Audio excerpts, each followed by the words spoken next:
এমন বিরল রোগ দুবার আবার আমার শরীরে হয়েছে, তাই আর নিরুপায় হয়ে ট্রিটমেন্ট করাতে পারলাম না। ইচ্ছে থাকলেও আমার পরিবারের সেই সামর্থ্য আর এখন নেই।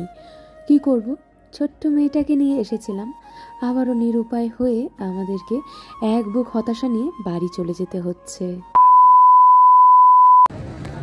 এখন আমরা কাঠবাড়ি স্টেশনে রয়েছি। আর সবথেকে বড় কথা, ভেলোরের যাত্রা এখানে জানি না সমাপ্ত হলো কিনা।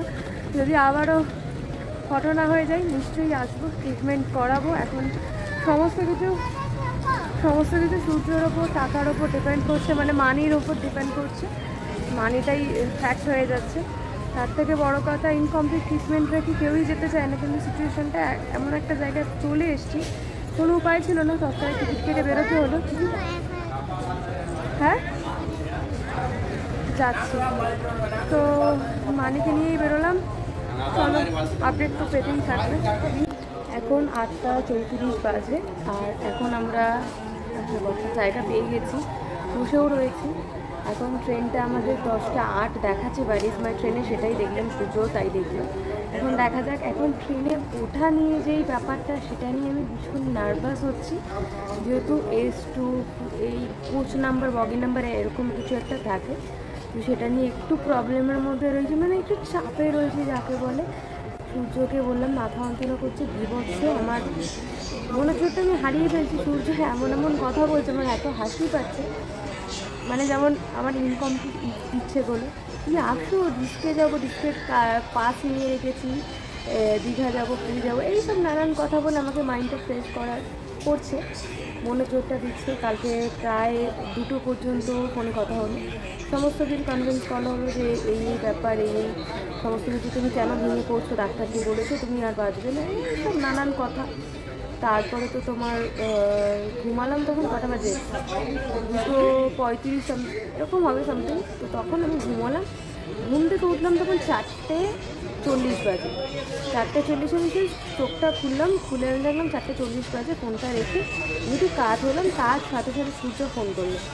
কালকে সারা রাত এত বদল করলে, এত কথা বললে, কথা বলার পরেও গিয়ে তোমার ঘুম ভাঙলো কী করে? বলে না, ঘুম ভেঙে যেটা চিন্তার মধ্যে রয়েছে, তুমি সকালবেলা বেরোবে। হ্যালো, সেটাও তো একটা কথা, সকালবেলা বেরোবে, কথা হলো। চলো, ট্রেনটা আসুক, আপডেট তো দিতেই থাকবো, আপডেট তো পেতেই থাকবে তোমরা। আর মানে একটা মানে আমি যেই অটোতে উঠেছি, তোমাদেরকে তাহলে কী বলি, প্রথমে গেলাম রুটির দোকানে, রুটিটা পেলাম না, তো এখান থেকে একটু বিস্কুট আর একটা কেক কিনলাম। আর একবারে আমি ভেবেছিলাম হয়তো অটো, এই অটো ওই অটো, অনেকটা হ্যারাসমেন্ট হতে হবে, যেটা হয় সাধারণত।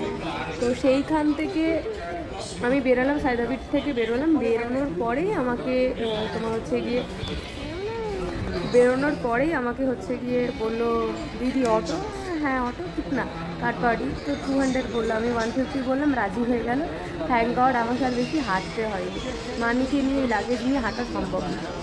তো অটোর আলা দাদা, এই যে তোমার মানে পিতা পরমেশ্বরের যিশুর বইগুলো দিয়েছে, তাই মানি বের করতে বলে যে মা পড়ো, আমি তাই তো মানি, এই যে মানি পড়ছে।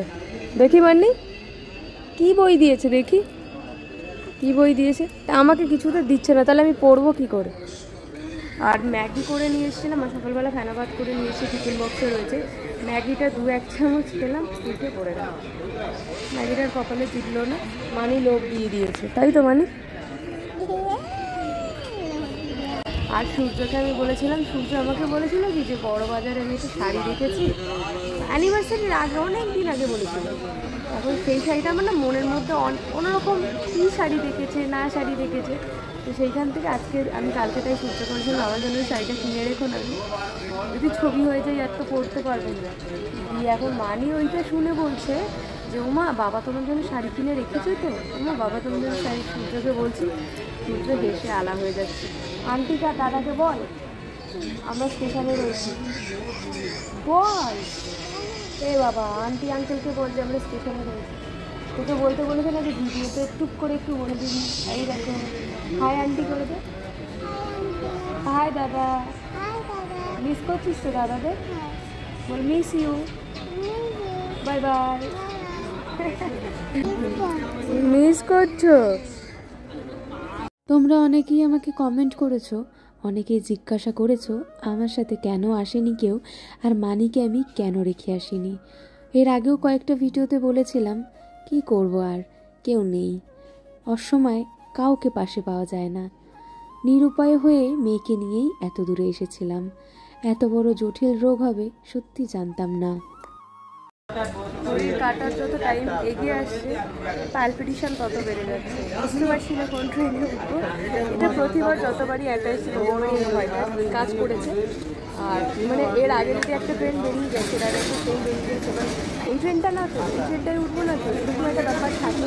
আমি জানি কিন্তু এটা আমাদের ট্রেন, আমাদের ট্রেন আসতে একটা টাইম রয়েছে, কিন্তু তাও একটা মনের মধ্যে আমি জানি না তোমাদের সাথে হয় নাকি, কিন্তু আমার ট্রেনে উঠবো, ট্রেনে উঠবো।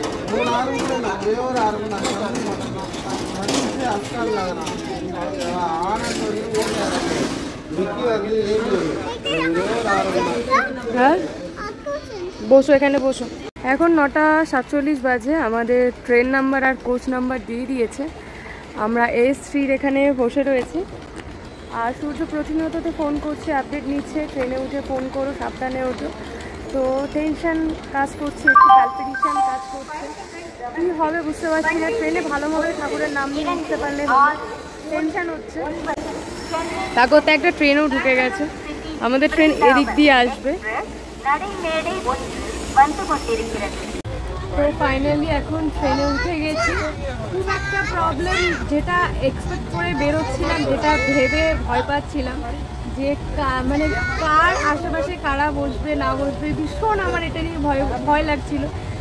আমি স্লিপারে যাচ্ছি, এই ব্যাপারটা আমার ভয়টা কেটে গেল যে না খুব একটা প্রবলেম হচ্ছে না, অ্যাডজাস্ট করে যেতে পারবো। আর আমার ট্রেনে ওঠা নিয়ে যে প্রবলেমটা হলো, ভীষণ ভিড় ছিল। এর আগের বার এই প্রবলেমটা হয়নি আমার, যদিও মানিও বেশ ভালোই রয়েছে। আর আমাদের সিটে আমরা আর একটা ছোটো বেবিও রয়েছে, মানির সঙ্গীও হয়ে গেল। তো এই বিস্কুট কেক এগুলো খেলাম, আর একটু বেলা যাক তারপরে ভাতটা খেয়ে নেবো। আর ট্রেনটা প্রায় ছেড়ে কারপাডি থেকে অনেকটা দূরেই চলে এসছে। এখন ঘড়িতে বাজে এই 10:30 বাজতে যায়। তো দেখা যাক এই আমাদের যাত্রাপথ কখন গিয়ে শেষ হয়। ইচ্ছে আছে দুপুরবেলার মধ্যে পৌঁছানোর, আমার ইচ্ছে তো হবে না। ট্রেন যখন পৌঁছাবে তখন আমাদেরকে যেতে হবে।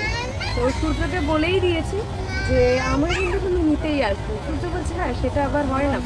ও প্ল্যান করেছে যে আজকে ও ডিউটি বেরোচ্ছে, কালকে একেবারে আমাদের নিয়ে বাড়ি ফিরবে। বললাম না, আমার যদি যেতে দেরি হয়ে যায়, ধরো 3:30 আমার টাইমিং আমি এখনো পর্যন্ত দেখিনি, হয়তো বিবেক এক্সপ্রেস আমি যতবার এসছি 2-2:30 টাইম থাকে, সেই জায়গায় 3:30-4 হয়ে যায়। তাহলে এতক্ষণ বাইরে থাকা কোনোভাবেই সম্ভব না, সারা রাতের ঘুম কামাই করে। তো সেইখান থেকে হচ্ছে গিয়ে আমি সূর্যকে বললাম যে তুমি এক কাজ করো, রাত্রেবেলা যত রাত হোক বাড়ি তুমি চলে যাও। বাড়ি চলে যাওয়ার পর আমরা যখন আসবো তখন নয় দরকার পড়লে সকালবেলা একদম আর্লি মর্নিংয়ে ডিউটি বেরিয়ে আমাদেরকে পিক করে তারপরে রিল্যাক্সে বাড়ি যাবো। দেখা যাক কখন এই যাত্রাপথ ট্রেনের জার্নিটা শেষ হয়। চলো তাহলে একটু রেস্ট নিই, ক্যামেরাটা একটু চার্জে দিই, তারপর কিছু ভিডিও এডিটিংয়ের ব্যাপার রয়েছে সেগুলো কাজগুলো কমপ্লিট করে রাখি। আর মানিকে নিয়ে যে চিন্তাটা ছিল, একদমই কোনো চিন্তা নেই আমার। চলো তাহলে পর দেখা হচ্ছে। মানে দেখছিস বাদল, ওই তো কোলে দেখ, দাঁড়া দেখতে পাবি, বস দেখতে পাবি। 50 का 5, 50 का 5, बड़ा चाहिए छोटा चाहिए, बड़ा 100 का 5, बिग मच चिकन बोलो भाई, सागर चीनी आज बोलो भाई।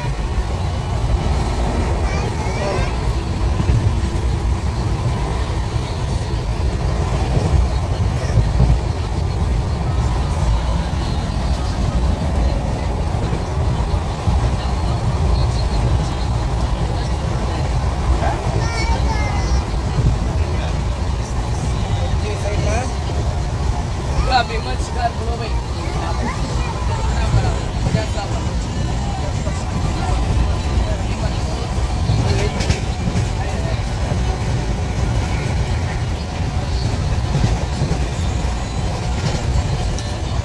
সকালবেলা বললাম না আলু সেদ্ধ ভাত নিয়ে এসেছিলাম, সেটাই নুন দিয়ে একটু চামচ দিয়ে মানিকে খাইয়ে দিচ্ছিলাম। আর আমাদের গন্তব্যের এই রেলগাড়ি ছুটে চলেছে অনবরত। এই কয়েকটা স্টেশন পরেই মনে হয় বিজয়ওয়াড়া আসবে। চলো, এই জার্নি মনে হয় এখানেই শেষ হবে। আমার এবারও মনে হয় সেই বিরল রোগে আগেরবারে যদি প্রাণটা না গিয়ে থাকলেও এবারে নিঘাত প্রাণ যাবে। এর আগেরবারে সমস্ত সবটুকু অর্থ দিয়ে হলেও আমার পরিবার আমার পাশে ছিল, চিকিৎসা করাতে পেরেছে। আমার সোনার অলংকার বিক্রি করে হলেও আমি আমার স্বামী সন্তানকে নিয়ে আবার সুন্দর করে জীবন কাটছিলাম। এই যাত্রায় মনে হয় না আর সেটা সফল হবে। বারবার দুবার বিরল রোগে আক্রান্ত আমি। এখন আমাদের ট্রেন বিজয়ওয়াড়া ঢুকছে, এখন 6:35 সামথিং বাজে, যেখানে অনেকটা তাড়াতাড়ি ঢোকার কথা ছিল, সামান্য কিছু লেট রয়েছে, সেটা না বললেই চলে। এইটুখানি লেটটা মেনে নেওয়া যায়, কিন্তু এর আগেরবার ভীষণ লেট হয়েছিল, সেটা মেনে নেওয়া যায় না। 4-5 ঘন্টা ট্রেনের মধ্যে, একই ট্রেনের এতটা লং জার্নি, তারপরে এত ঘন্টা আবার যদি লেট হয়, সেটা বিতিকিচ্ছে একটা সিচুয়েশন হয়। তো যাকে বিজয়ওয়াড়া ঢুকছে, অনেকটা পথ এগিয়ে আমরা আমাদের জার্নি তো স্টার্ট হয়েছে সেই সকালবেলা 10টার সময় আমাদের ট্রেনে এসেছিল কাঠবাটিতে। তো সেই থেকে স্টিল নাও এখনও ট্রেনে, কালকেও ট্রেনেই থাকবো। আমাদের ট্রেনের টাইম ডানকুনিতে রয়েছে 2:35 সামথিং, সেই জায়গায় দেখাচ্ছে 3টে, 3:30 দেখাচ্ছে, হয়তো 4টেই হয়ে যাবে, খুব জোর হলে 4:30। দেখা যাক কী হয়। আর শরীরটা ভীষণই উইক লাগছে, বাথরুম যেতে পারছিলাম না, স্লিপারে যেরকম যেটা হয় আর কি। তো প্রবলেম হচ্ছিল একটু, এখন ঠিকঠাক আছে মোটামুটি, সূর্যের সাথে টাচেও রয়েছি, কথাবার্তা মোটামুটি সব ঠিক আছে, আমিও ঠিক আছি, মানিও ঠিক আছে। মানিকে নিয়ে সব থেকে যে প্রবলেমটা আমার মাইন্ডের মধ্যে আসছিল, কীভাবে ওকে আমি স্ট্রাগল করবো, হ্যান্ডেল করবো, সেটা নিয়ে আমার একদমই আর প্রবলেম হচ্ছে না। ওকে ভীষণ লাইটলি আমি হ্যান্ডেল করতে পারছি। আর এখানে দাদারাও রয়েছে, সবাই মানিকে নিয়ে বেশ আনন্দেই রয়েছে, টাইমটাও কেটে যাচ্ছে। আর মানি এখন একটা বেবির খেলনা নিয়ে খেলছে, তাই তো? কি খেলনা নিয়ে খেলছিস? বেবির খেলনা নিয়ে। কি খেলনা নিয়ে?